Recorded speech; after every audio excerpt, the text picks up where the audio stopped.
බලඩෝ යන්න. එහෙම තමයි. ආහෝ මේක බලන්නකෝ. මේක දැන් මේ බලන්න මේක තව කුණුහරුප සීන් එකට ඔයාලට දාලා තියෙන පැමිණිල්ලක්. හරිද? අයියෝ පාඩ. මගේ පුතාට අවුරුදු 7යි මාස 4ක ඉඳලා කුණුහරුප කියනවා. තිත්තියන් ඉගෙන ගනින්කෝ. වාක්‍යයක් ලියලා ඉවරනකොට ඉතක් තියපන්. මම බැලුවා මම මෝඩයිද කියලා නෑ. තිත්තියන් ඉගෙන ගන්න කියන්නේ මේක මේ ඔයාලට දාපු පැමිණිල්ලන්නේ. මේක මේ මම ඔයාලට ලියපු එකක් නෙවෙයිනේ. අනික බලන්නකෝ ඔයා එතනත් කුණුහරුපයක් කිව්වනේ. නෑ එහෙම නෙවෙයි මුණ්ඩ වෙන්නේ. කිව්වේ නැත්නම් තේරෙන්නේ නෑ නේ භාෂාව. පොඩ්ඩක් හසුරුවන්න ඉගෙන ගන්න ඕනේ මේ වැඩේ කරත් කියලා. ඒ කියලා මහත්තයෝ මේ ඔයාට ඕන ඕන විදිහට මෙතන මෙහෙ නටන්න දෙන්න බෑ.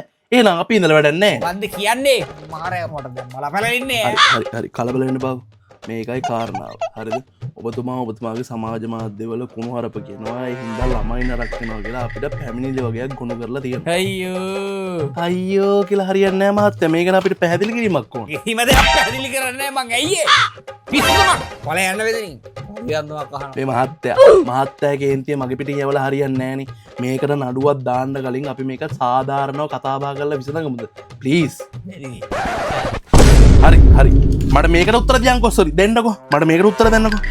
මොකද්ද මේ HKNWA කියලා පෝස්ට් එකක් ෂෙයා කරලා තියෙන්නේ? ඈ මට ඒකට උත්තර දෙන්නකෝ. වැටෙන්න ගියත් කියනවා. කකුල හැප්පුණත් කියනවා. බැන්නත් කියනවා.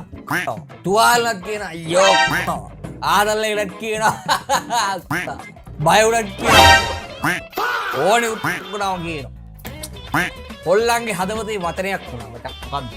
හරි මොකක්ද ඔයා ඔගේ කියන්න උත්සාහ කරන්නේ? මේ වගේ දේවල් ගැන කතා කරන්න භාෂණීය නිදහසක් තියෙන්න ඕනේ. මම ඒක කියන්නේ නැද්ද එහෙම? නෑ එහෙම නෑ. කුණුහරුපයක් දෙකක් අරද මට මේක ඔයාලට පැහැදිලි කරන්න අඩුම තරමේ පැය දෙකක්වත් ඕනේ මේ මාතෘකාව. කුණුහරුප ගැන විතරක්. මට වාක්‍යයේ කුණුහරුපයක් තිබ්බේ නැත්නම් සමහර විට මට මේ වාක්‍ය තේරෙන්නේ නැති වෙන්න පුළුවන්. ඒ වැඩේට අදාළව තියෙන අර හදිස්සි ගතිය. නිකන් වැඩක් හදිස්සි නම් ඒ හදිස්සිය කියන එක දැනෙන්නේ නැහැ කුණුහරුපයක් නැතුව ඒක. හරිද? නිකන් කාට හරි සල්ලි දීලා දැන් උගෙන් අපිට සල්ලි ගන්න එක හදිසි. හරිද? දැන් එතකොට ඔයාට හදිසිය තේරෙනවද කියන්නේ මම මෙහෙම කිව්වා. මට මගේ සල්ලි දෙන්නකෝ මට හතොට හදිසි. දැන් මෙහෙම මට සල්ලි මොකද සල්ලි දීපන් හදිසි. ඒක මේ ගත්ත සාමාන්‍ය උදාහරණයක්. හරිද? තේරෙනවනේ හදිසිය තේරෙනවා. අන් ඒ වගේ ඕනම දෙයකට මට ඕනනම් උදාහරණයක් දෙන්න පුළුවන්. ඇති. හොඳටම ඇති. මහත්තයා මම මේ කියන දේ හොඳට මොලේට ධාරණය කරගන්න. හරිද? අපි අද මේ ඉන්න සමාජයට ඔය කුණුහරුප කියන දේවල් ඒවා වැඩක් නෑ. එහෙම කිව්වහම අපි නිකන් දෙකේ කොලයකට වැටෙනවා. නිකන් තර්ඩ් ක්ලාස් මිනිස්සු ගන්නට වෙනවා. තේරුණාද? මම මේ කතා කරන ලස්සන බලන්න. ඒ කියන්නේ දැන් මම මේ කියන දේවල් මම මේ කියන විදියට මම ඔයාලට උපදෙස් දෙන මේ විදියට ගොඩක් කට්ටිය හැදිලා තියෙනවා. කියන දේ එකපාර අහපු ගමන් ඒ කට්ටිය ඒක ඔලුවට ගන්නවා. හරිද? මගේ මේ දේශන වලින් කවුරුත් හැදෙන්නේ නැතුව ඉඳලා නැහැ. මං හිතනවා ඔබතුමාටත් මම මේ කියන දේවල් හොඳට තේරෙනවා ඇති කියලා.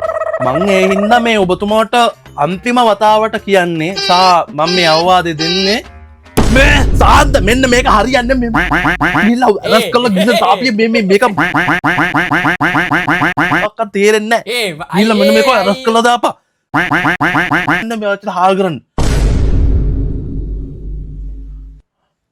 මල් මිට මල් සලබිදු මාවතේ ප්‍රියම ගබිය නගරේ එන අඳුරේ ගෙසල වදව වාසිනි අග්ගල අතරේ බුදුබත් පවා මංගල අතරේ බුදුබත් පවා